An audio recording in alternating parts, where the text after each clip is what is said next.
खबरें खेती में आपका स्वागत है। मैं रूपम। आइए एक नजर डालते हैं आज क्या है खास कृषि समाचार में।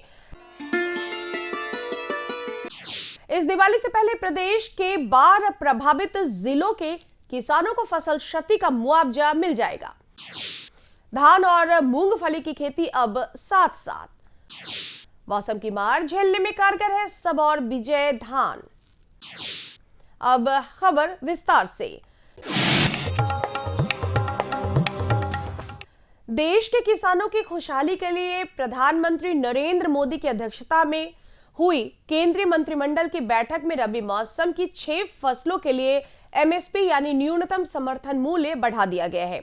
इधर मुख्यमंत्री नीतीश कुमार ने भी प्रदेश के बाढ़ प्रभावित जिलों के किसानों को फसल क्षति का मुआवजा दिवाली से पहले दिलाने की घोषणा कर दी है। आकलन के मुताबिक प्रदेश में इस वर्ष बाढ़ से प्रथम और दूसरे चरण में कुल 16 जिलों का कृषि क्षेत्र प्रभावित हुआ था। पहले चरण के लिए फसल क्षति के रूप में 229 करोड़ रुपए और दूसरे चरण के लिए 261 करोड़ रुपए का आकलन किया गया है। दिवाली से पहले प्रभावित इलाकों के बैंक खातों में यह राशि चली जाएगी। दलहन और तिलहन फसलों के न्यूनतम समर्थन मूल्य में वृद्धि कर प्रधानमंत्री ने किसानों को बहुत बड़ी राहत दी है। सबसे ज्यादा 300 रुपए की बढ़ोतरी भी सरसों के लिए की गई है।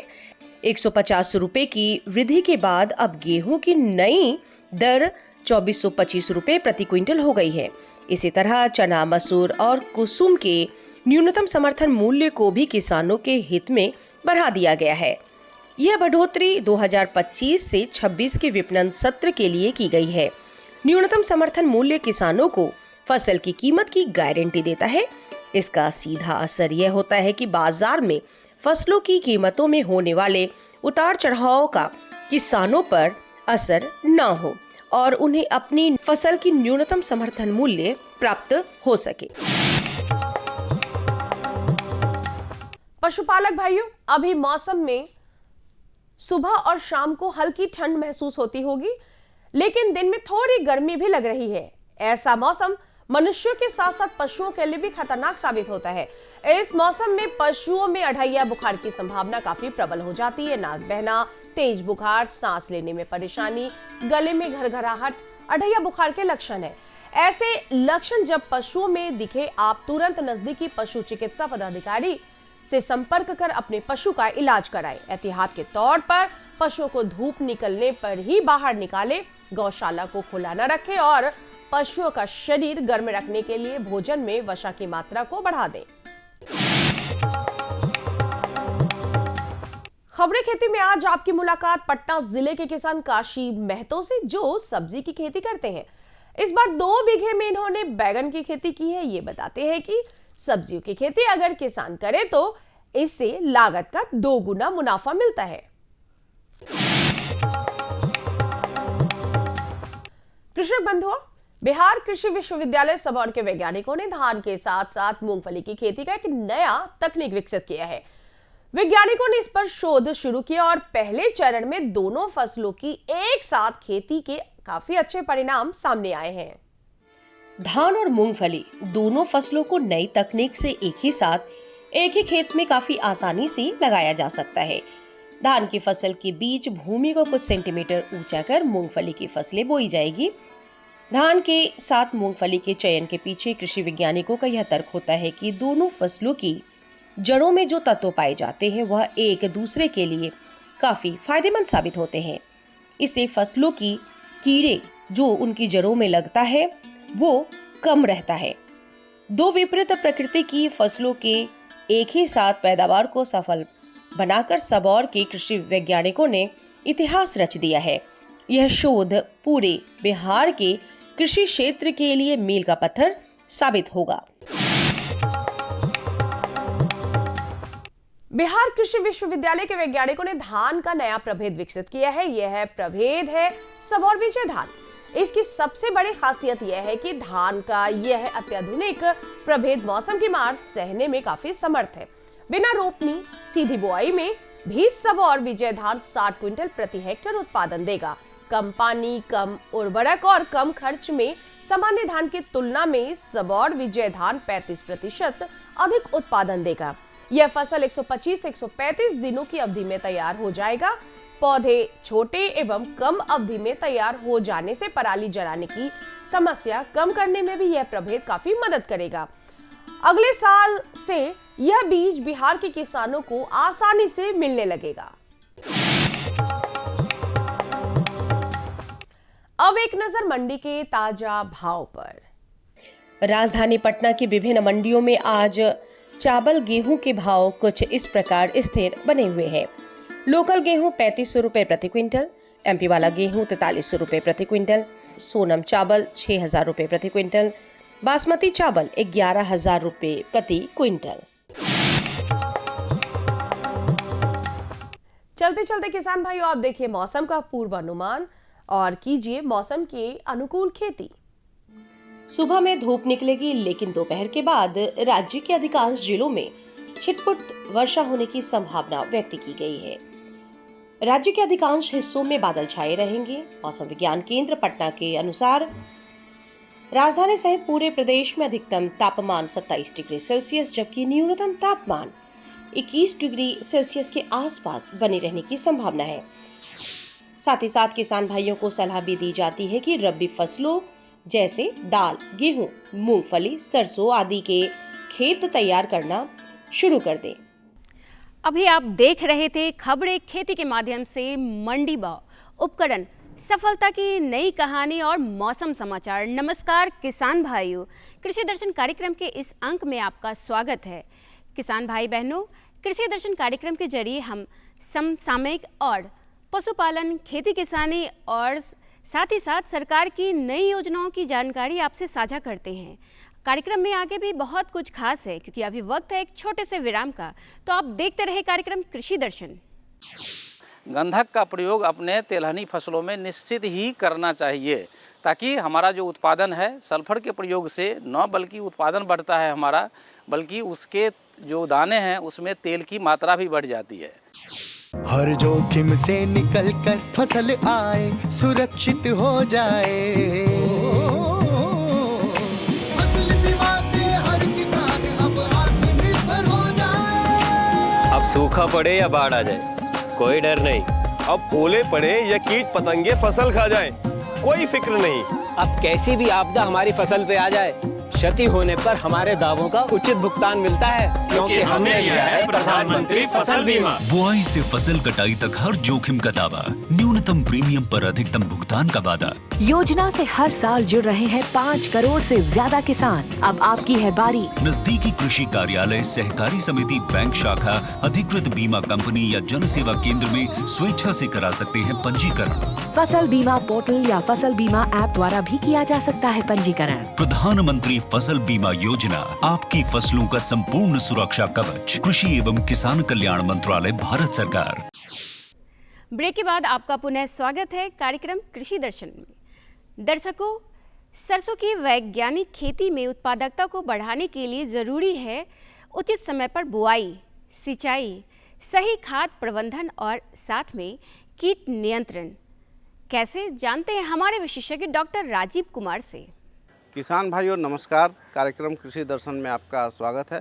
किसान भाइयों, अभी खरीफ फसलों की खेती अंतिम अवस्था में आ गई है और साथ ही आगे आप लोग रबी फसलों की तैयारी करेंगे। तो रबी फसलों की खेती कैसे करें, कैसे अच्छा उत्पादन हो, खासकर रबी फसलों में सरसों का खेती कैसे करें और कैसे इसका बेहतर उत्पादन हो, इस विषय पर जानकारी देने के लिए आज हमारे साथ हैं राजीव कुमार जी, जो कृषि विज्ञान केंद्र पटना में विषय वस्तु विशेषज्ञ के पद पे कार्यरत है। राजीव जी, आपका हमारे कार्यक्रम में बहुत बहुत स्वागत है। किसान भाई नमस्कार।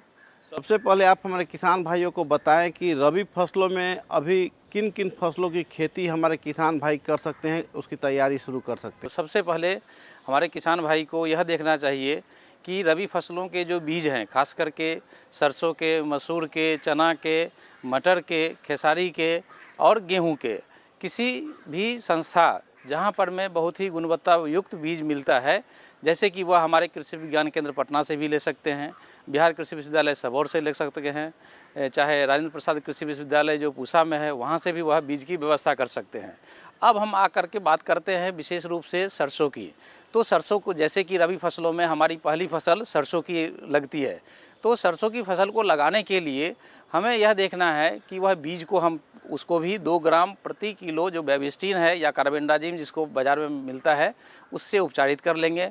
और उस उपचार के पश्चात हम इसमें जो खेत में जो उर्वरक का व्यवहार करते हैं उसमें हम कहते हैं कि 80 किलोग्राम नाइट्रोजन, 40 किलोग्राम फॉस्फेट और 20 किलोग्राम पोटास और 20 केजी प्रति हेक्टेयर सल्फर का प्रयोग तेलहनी फसलों में बहुत ही आवश्यक है। सल्फर को master nutrient of oilseed crop भी कहा जाता है, यानी कि हमको गंधक का प्रयोग अपने तेलहनी फसलों में निश्चित ही करना चाहिए, ताकि हमारा जो उत्पादन है सल्फर के प्रयोग से न बल्कि उत्पादन बढ़ता है हमारा, बल्कि उसके जो दाने हैं उसमें तेल की मात्रा भी बढ़ जाती है। क्योंकि सरसों प्रमुख आर्थिक फसल भी होती है जिससे किसान का आय भी बढ़ सकता है, तो ज़्यादा से ज़्यादा उत्पादन हो इसके लिए ज़रूरी है कि सही खेत का चयन और सही किस्म का चयन हमारे किसान भाई करें। तो उसके लिए खेत की तैयारी कैसे करेंगे, किस प्रकार के खेतों में खेती की जा सकती है और कौन सा बेहतर किस्म होगा अपने बिहार के लिए? जी देखिए, जहाँ तक किस्म की बात है तो जैसे कि एक बरूना करके किस्म आती है, उसके बाद RH अभी नई में एक RH 725 करके किस्म आई है। कुछ बायोफोर्टिफाइड किस्में भी हैं जैसे PM30, PM31 आई हैं। और अभी कुछ दिनों से यह देखा जा रहा है कि कुछ संकर नस्ल की किस्में भी किसानों के बीच लोकप्रिय हो रही है। खेत की तैयारी के बारे में जब किसान भाई किस्म का चयन कर लेते हैं और लगाने की तैयारी करें, उस समय खेत की क्या स्थिति होनी चाहिए, क्या तैयारी करनी चाहिए खेतों की? जी, खेत की तैयारी में हमें मुख्य रूप से यह ध्यान देना है कि इसकी माने खेती के लिए बलुई दोमट मिट्टी जो है, जहाँ पर में अगर पानी हम देते हैं तो पानी बहुत जल्दी उसका निकास हो जाना चाहिए, तो ऐसे खेत का हम चयन करते हैं। और उसमें जो अभी मैंने उर्वरक का बात बताया कि 80 किलोग्राम नाइट्रोजन, 40 किलोग्राम फॉस्फेट और 20 किलोग्राम पोटास और 20 किलोग्राम सल्फर बुआई के वक्त खेत की तैयारी में ही मिला देना चाहिए, ताकि हमारे फसल की जो बढ़वार है शुरू से ही अच्छी रहे। और इसमें सिंचाई की जो जहाँ तक प्रबंधन है तो हम लोग कहते हैं कि जब वह 4 पत्ते की अवस्था यानी कि 25 से 30 दिन का फसल हो जाता है तो हमें पहली सिंचाई करनी चाहिए। और वहाँ पर में हमें यूरिया का जो उपरिवेशन है या जो टॉप ड्रेसिंग कहते हैं वह 1 केजी प्रति कट्ठा, यहाँ जो पटना ज़िले का जो कट्ठा है उसमें हम 1 किलोग्राम प्रति कट्ठे के हिसाब से कहते हैं उपरिवेशन करें। और उसके बाद पुनः जो फसल है वह काफ़ी अच्छी आती है। और दूसरी सिंचाई जो है यह 80 से 90 दिनों के बाद में हम इसका दूसरी सिंचाई करते हैं और वहाँ पर पुनः 1 किलोग्राम प्रति कट्ठे के हिसाब से हम यूरिया का उपरिवेशन करते हैं।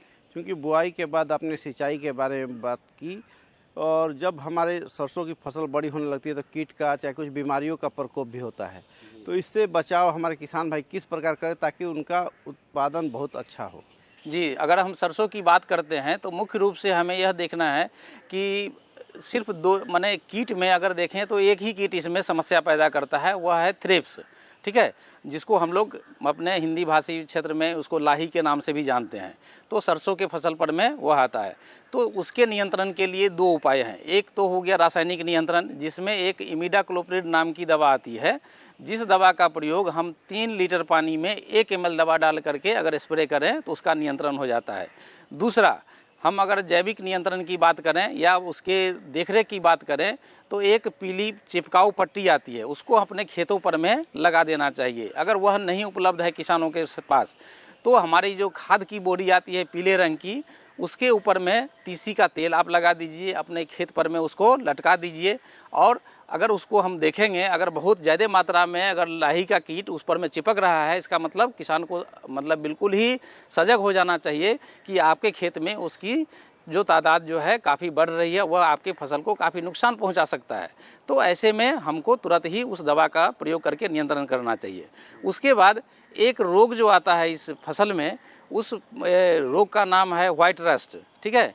और उसके वजह से क्या होता है, जब फलियां बन जाती है फसलों में, फलियां बनने के बाद वह जो पौधे हैं वह टूट करके गिरने लगते हैं खेत में। तो ऐसी अवस्था में एक आता है आपको दवा जिसमें कार्बेंडाजिम और मैंकोजेब नाम की दोनों मिक्सर दवा रहती है, तो उस दवा का प्रयोग 2 ग्राम प्रति लीटर के हिसाब से हम अगर स्प्रे करा लें।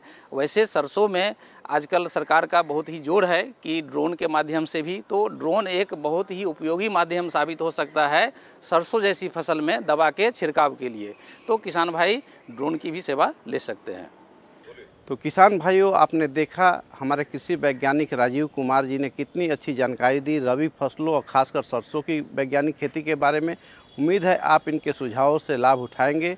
राजीव जी, आपने हमारे किसान भाइयों को इतनी अच्छी जानकारी दी, इसके लिए आपका बहुत बहुत धन्यवाद। कार्यक्रम में आगे भी बहुत कुछ खास है, क्योंकि अभी वक्त है एक छोटे से विराम का। तो आप देखते रहे कार्यक्रम कृषि दर्शन।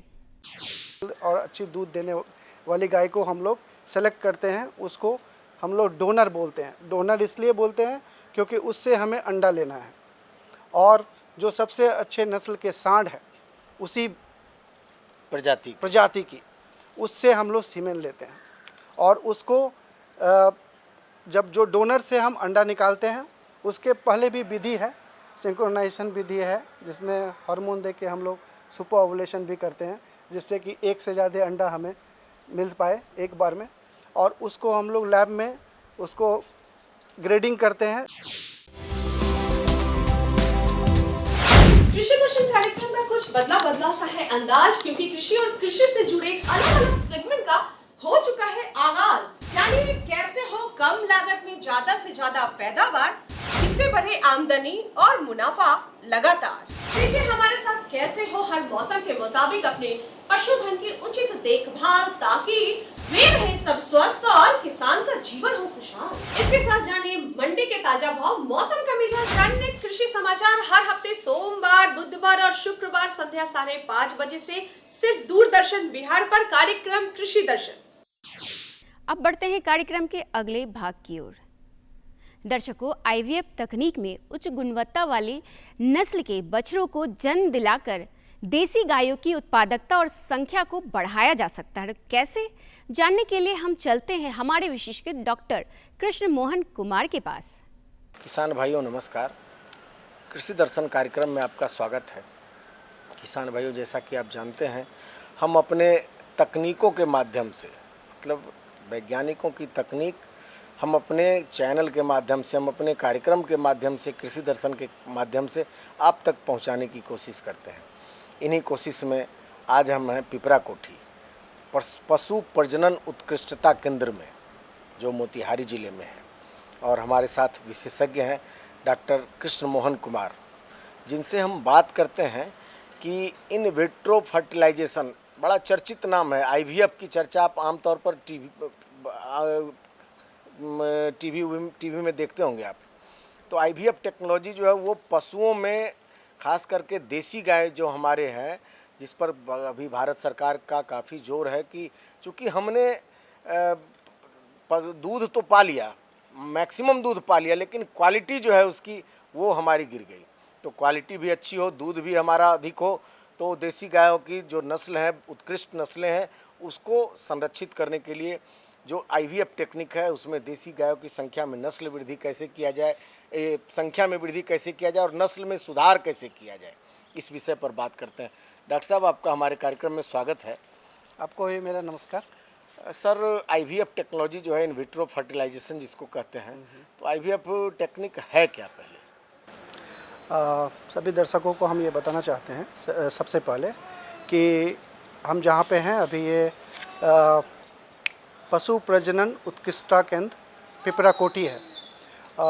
ये राष्ट्रीय गोकुल मिशन, जो हमारी भारत सरकार की एक बहुत ही अच्छी योजना है, उसके अंतर्गत यहाँ पे एक इन विट्रो फर्टिलाइजेशन लेबोरेटरी का काम चल रहा है। और इसमें हम लोगों ने बहुत आगे तक काम हो चुका है, और फाइनली हम लोग अभी काफ प्रोड्यूस करने के स्टेज में हैं।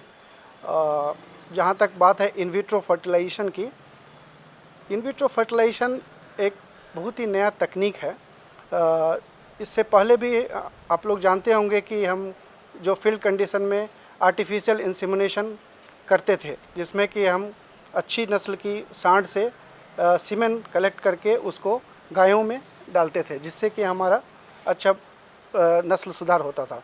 उसके बाद टेक्निक आया embryo transfer technology, embryo transfer technology, जिसमें कि हम गाय के अच्छी नस्ल की गाय डोनर को उसको इंसेमिनेट करके उसमें एम्ब्रियो, उसके ओवरी में एम्ब्रियो बनाने के बाद उसको उसमें से निकाल के तब हम उसको एक जो रेसिपिएंट गाय में, जो हमारी देसी गाय हो या जिसको भी हम सेलेक्ट करेंगे रेसिपिएंट, उसमें डालते थे।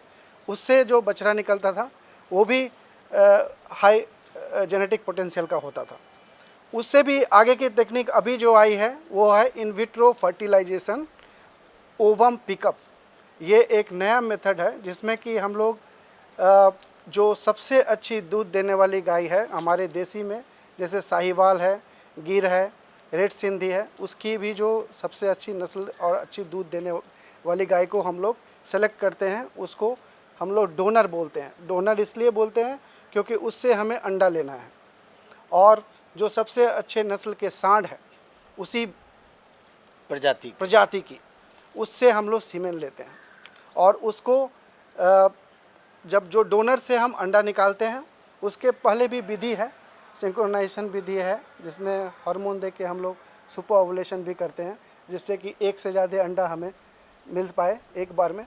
और उसको हम लोग लैब में उसको ग्रेडिंग करते हैं, जो उसमें सबसे अच्छा एम्ब्रियो होता है उस सब को सिलेक्ट करके फिर उसको फर्टिलाइज़। इसमें यह है कि हम लोग जानवर के बाहर उसको फर्टिलाइज़ अपने लैब में करते हैं, और उसके बाद उसको जब हम इंक्यूबेटर CO2 इंक्यूबेटर होता है उसमें हम लोग इंक्यूबेट करते हैं, और जब वो मोरुला या ब्लास्टोसिस स्टेज का होता है 7 दिन, उसके बाद उसको ट्रांसफ़र करते हैं रेसिपिएंट में। तो अभी जैसे कि हम लोग उसके जब ट्रांसफ़र करने वाले दिन में हम लोग जितने भी रेसिपिएंट को ट्रांसफ़र करना होता है उतना एम्ब्रियो हम लोग तैयार करते हैं और एक दिन में सबको रेसिपिएंट को ट्रांसफ़र करते हैं। तो इससे क्या होता है कि अभी हम लोग जैसे रेसिपिएंट में HF होस्टन फ्रीजियन को रखते हैं गाय, तो उसमें बच्चा होने से उसका दूध आपको मिलेगा माँ का HF का, और बच्चा मिलेगा आपको साहिवाल, प्योर साहिवाल का। तो ये फ़ायदा है। और इसी तरह से धीरे धीरे जब हम स्टेज में आ जाएंगे कि हम बहुत सारा एम्ब्रियो यहाँ पे पैदा करेंगे, तो उसको हम लोग किसान के में बांटेंगे। कि जो देसी नस्ल की गाय हैं या जो भी नस्ल आप अंडा लेने के लिए सेलेक्ट करते हैं, तो उसका सिलेक्शन कौन कौन से नस्ल पे अभी चल रहा है और किस प्रकार से सिलेक्शन करते हैं? क्या उसमें होना चाहिए, मैक्सिमम दूध देने वाली होनी चाहिए या और उसकी कोई खासियत होनी चाहिए? क्या उसका सिलेक्शन का आधार क्या है? देखिए, अभी जो हम लोग जो कर रहे हैं वो देसी नस्ल पे कर रहे हैं, जिसमें कि देखिए जो साहिवाल सबसे ज़्यादा हम लोग यहाँ पे फोकस कर रहे हैं साहिवाल पे। उसके बाद हमारा फोकस गिर पे भी रहेगा, गिर जो राजस्थान की ब्रीड है, और रेड सिंधी। ये 3 जनरली हम लोग अभी फोकस लेके चल रहे हैं, जिसको कि मिल्च ब्रीड बोलते हैं, जो जिसका कि अच्छी दूध देने की क्षमता होती है। तो इन ब्रीडों पे हम लोग फोकस कर रहे हैं अभी। और इसमें सबसे हम लोग देखते हैं कि जिसका उसका पेडिग्री स्टडी करते हैं कि उसका सायर कौन था और उसका मिल्क प्रोडक्शन पर लैक्टेशन, ये 3000 से 3500 पर लैक्टेशन के ऊपर वाले गाय को हम लोग इसमें सेलेक्ट करते हैं एज ए डोनर। क्या इससे किसानों को क्या फ़ायदा मिलने जा रहा है? भविष्य में किसान को इससे क्या फ़ायदा मिलने जा रहा है? देखिए, किसान को ये फ़ायदा है कि जो आज तक जो हमारे किसान भाई विदेशी नस्ल की गाय पाल रहे थे और उसको बार बार उसको सीमेन दिया जा रहा था, उसके एक होने के बाद फिर उसका जो HF बच्चा होता है, फिर उसमें अगर विदेशी नस्ल का, तो 3-4 जनरेशन होने के बाद जब जैसे जैसे उसमें प्योरिटी बढ़ती है उस नस्ल की, तो वो चूँकि वो विदेश का है तो प्योरिटी बढ़ने के बाद उसमें कुछ प्रॉब्लम्स आ जाता है। हमारा देश का क्लाइमेट थोड़ा अभी टेम्परेचर 40 डिग्री प्लस भी जाता है और ह्यूमिड है, तो उसमें उसका इनफर्टिलिटी प्रॉब्लम आता है, कंसीव नहीं करती है, बार बार उसको रिपीट ब्रीडिंग का केस आता है। तो उसके कारण थोड़ा किसान भाई लोग परेशान होते हैं। और जो देसी नस्ल का अगर गाय हम लोग जो बढ़ावा दे रहे हैं वो होने के बाद ये समझ, क्योंकि वो हमारे क्लाइमेट में वेल एडप्टेड है, तो इसलिए उसमें उसकी उस सब परेशानियों से वो निजात पाएंगे, उनको ये समस्या कम होगा और दूध का गुणवत्ता भी बढ़ेगा। क्वालिटी ऑफ मिल्क ऑल्सो जो देसी गाय का है वो बढ़िया होता है। तो किसान भाइयों, देखा आपने कि किस तरह से हम अपने गायों की नस्ल का सुधार कर सकते हैं, गायों की दूधों का गुणवत्ता जो है, दूध का गुणवत्ता में सुधार हो सकता है, और भविष्य जो है, जो तकनीक है उसका भविष्य आप समझ सकते हैं। डॉक्टर साहब ने जो जानकारी दी है कि कितना उज्जवल है। हम देसी गायों को, जो हमारी बेहतरीन नस्लें हैं जिनकी चर्चा डॉक्टर साहब ने अपने लेक्चर में दी है, तो बेहतरीन, आपके लिए बेहतरीन साबित हो सकता है। सर, आपने इतनी अच्छी जानकारी हमें दी, इसके लिए बहुत बहुत धन्यवाद। तो दर्शकों, देखा आपने कैसे सरसों की वैज्ञानिक खेती की जाए और कैसे IVF तकनीक को अपनाकर देसी गाय की संख्या में सुधार और नस्ल में विस्तार किया जा सकता है। अब वक्त है आपसे विदा लेने का। अगले अंक में ऐसे ही कुछ नई और खास जानकारियों के साथ आपसे होगी मुलाकात। तब तक के लिए मुझे और पूरी कृषि दर्शन टीम को दे इजाज़त। नमस्कार। हमारा पता है कृषि दर्शन, कमरा नंबर 203, द्वारा केंद्र निदेशक, दूरदर्शन केंद्र पटना, फ्रेजर रोड, पटना।